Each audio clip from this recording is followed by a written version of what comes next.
they're not specifically speaking of repatriation or reparation.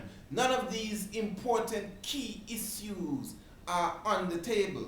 But let me just show you before we go too far.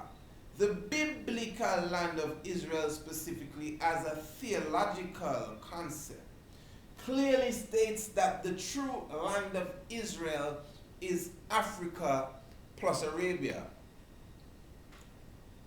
Now, this is why I say that we specifically do not like argument, because this concept is a concept that I have presented specifically all over the globe, in universities, to government officials, to officials of the clergy in many different denominations, because the original concept of Israel is not Palestine.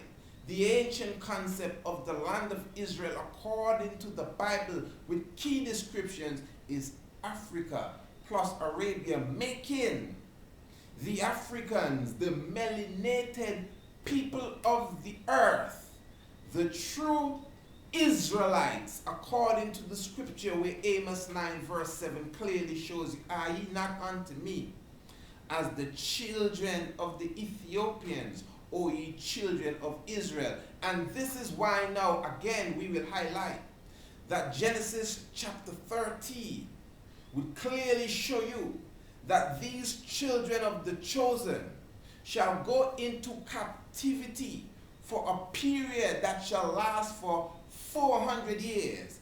And Deuteronomy clearly shows you in chapter 28 that this period of captivity for 400 years shall take place.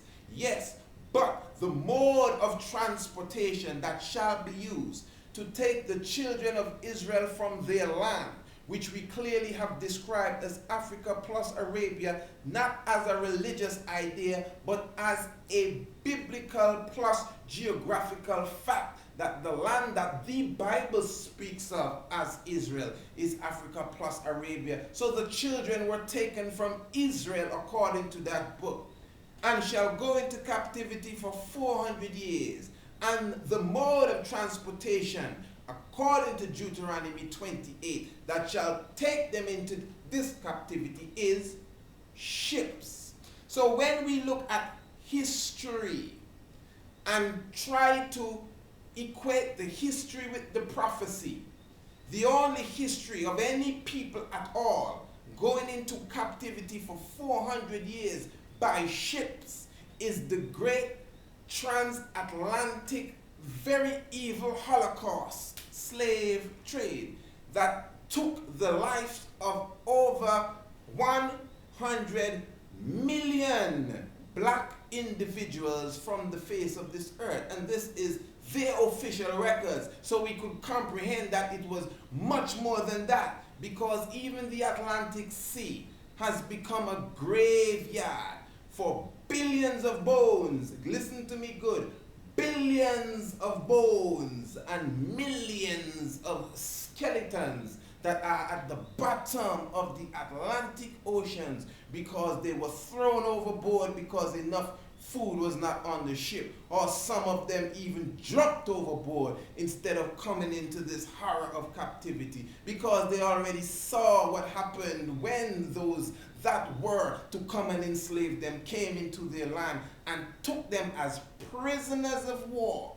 They were prisoners of war, then put into the bottom of ships, like sardines, where they defecated and they vomited and they had their children right there in the bottom of the ship, man and woman, just to lose their children again overboard if it looked too sickly to the captain of the ship. So we have to understand that this history is a true history.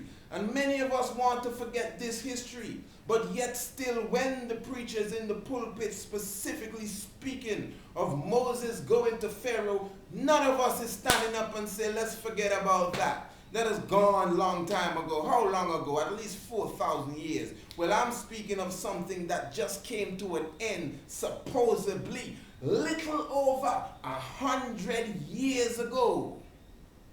It has not been 150 years since they have stopped supposedly taking the pregnant woman, 8 months old, and tying her legs to horses and beating the horses and ripping the woman apart, and the 8-month-old baby will drop out. And do you think they're going to put it in a foster home? No, they're going to crush the head of the little 8-month-old, not really ready to come out of the womb yet child, who still has life in it, and they crush it specifically. And this taking out of the womb is still done today, because many are jumping up at the moment and saying, oh, come on, that has passed. Slavery was a seed. What is taking place today is the harvest of slavery, because specifically, as Harriet Tubman said, I freed thousands of slaves, and I could have freed thousands more if, listen to this point, if they only knew that they were slaves. And that's why you could refer to your woman today as booty, because a booty is a captured woman, the woman of a man that has fell in battle. So all of our men are fallen men.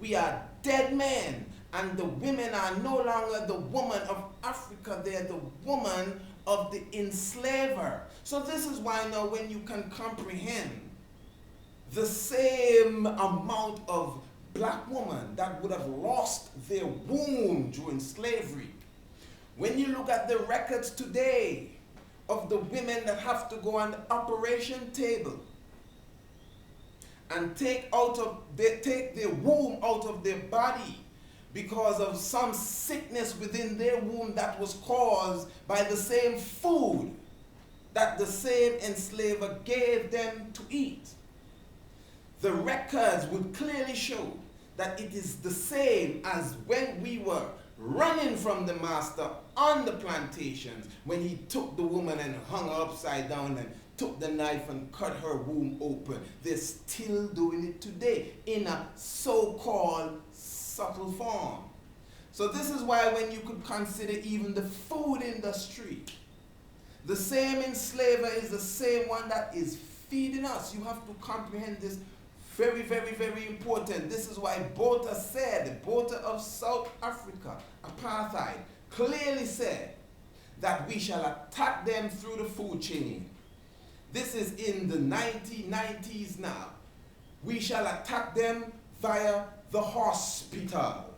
This is just before Mandela came out of jail. So if you can understand that, those of you who were born in 1990 and 1985 and 1970 and 6, you could comprehend that just the other day, in the apartheid-rich South Africa, they were clearly planning to attack the black people through their food and through the hospital, where children are born and where old people go to die. You have to understand this very much. So when we look at even the simple tragedy